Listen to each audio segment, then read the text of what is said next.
He convinced voters he would be like Angela Merkel. But who is Olaf Scholz? As soon as he is sworn in as chancellor, Olaf Scholz will have to deal with a surging pandemic, tensions at the Polish-Belarusian border, a Russian president mobilizing troops on Ukraine's eastern border, a more confrontational China, and a less dependable United States. Olaf Scholz succeeded in his campaigning to become the next Chancellor of Germany primarily by convincing voters that he would be very much like the towering and long-serving figure he will replace Angela Merkel. Thus, well briefed and abstaining from any gesture of triumph, Scholz not only sounded like the outgoing conservative chancellor, he perfected the art of embodying her aura of stability and calm to the point of holding his hands together in a signature diamond shape. He is like a soccer player who studied videos of another player and changed his game, said Robin Alexander, a long-term political observer of both Merkel and Scholz. From temperament and political style all the way down to facial expression, Scholz now channels Merkel. If Scholz was a woman, he would wear pantsuits. As Kohl unveiled his new government Wednesday and prepares to take office next month, one question for Germany and for the whole of Europe and the world is, can he deliver and fill Merkel's very big shoes? Rarely has a German leader come into office with so many burning crises. As soon as he is sworn in as Chancellor in early December, Scholz will have to deal with a surging pandemic, tensions at the Polish-Belarusian border, the Russian president mobilizing troops on Ukraine's eastern border, a more confrontational China, and a less dependable United States. The pressure is huge, said Zana Polgarin of the European Council on Foreign Relations.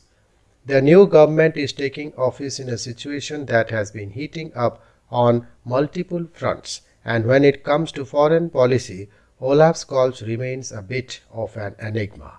Indeed, when Scholz will show up as Chancellor in 2 weeks in a matter of intense speculation, a lifelong Social Democrat, Scholz 63 has been a familiar face in German politics for more than 2 decades and served in two governments led by Merkel's Christian Democratic Party, most recently as her finance minister. But he has also been something of a political chameleon, a pragmatic politician who straddles left and right so easily it is sometimes hard to know where he stands. Born in Osnabrück, northern Germany, Scholz grew up in Hamburg, the city he would later run as mayor. His grandfather was a railwayman. His parents worked in textiles. He and his brothers were the first in the family to go to university. He was still in high school when he joined the Social Democrats. A fiery young socialist, he spent a decade as a labor lawyer defending workers threatened by factory closures. Then, as Secretary General of his party under the last center-left admiration of Chancellor Gerald Schroeder, he defended painful labor market reforms with a machine-like efficiency that earned him the nickname Scholzmat. When he was first elected into parliament, he sat with the left wing of his party. Today he is considered to be the right of much of its base, not unlike President Joe Biden in the United States, with whom he is sometimes compared. But like with Biden, some see some leftist reflexes. Scholz lost his party's leadership contest to a pair of leftists 2 years ago, but surprised and impressed some of the fiercest critics in his own party when he pulled out a bazooka hundreds of billions of euros in state aid to help struggling workers and businesses during the pandemic. Some hope that this and his election campaigning theme centered on respect for the working classes was proof that the youthful idealistic who mellowed into a post-ideological centrist, might be turning more radical again in his 60s. The bazooka was a big moment, said Kevin Conrad, an outspoken left-winger and one of the Social Democrats' deputy leader. It was the belated peace with his party, and it was the beginning of a deeper social transformation he is hoping for. Scholz, who repeatedly lost 12 kilograms, about 26 pounds, and stopped drinking alcohols before the election, has long been underestimated. He has always played a long game. His ambition to become chancellor dates back to 2011, according to a close ally. Even political opponents speak admiringly of his political instinct, his stamina, and quiet self-belief. 3 years ago, when his party's approval ratings were hovering near record lows, he told the New York Times that the Social Democrats would win the next election. Like Merkel, he has a reputation for being a safe pair of hands and a decent person with a bipartisan aura. Merkel is beyond party politics. She is the voice of reason, said Alexander, who wrote a best-selling book on the end of the Merkel era. Being the center of politics as a person, that's what Merkel did so masterfully, and that's what Scholz is aiming for.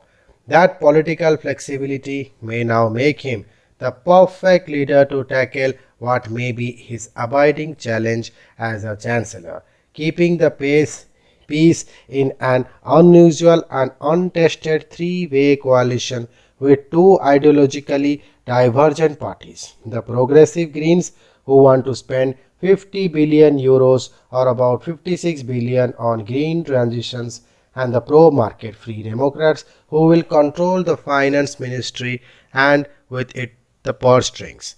But Scholz also runs the risk of satisfying no one. Just how absorbed he gets in having to balance conflicting demands at home, observers say, could affect the ability to push through his government's ambitious agenda to prepare Germany for a carbon neutral future and a digital age. It will also determine how large a role Germany can play abroad. If Scholz gets too distracted by internal tensions, Europe and the world are bound to feel the loss of Merkel's leadership, analysts predict. But if things go smoothly, Scholz Germany could turn out to be a pivotal power for European cohesion, for more transatlantic unity on fighting climate change, and for confronting strategic competitors like China and Russia, and some hope for revival of social democracy in different parts of the world.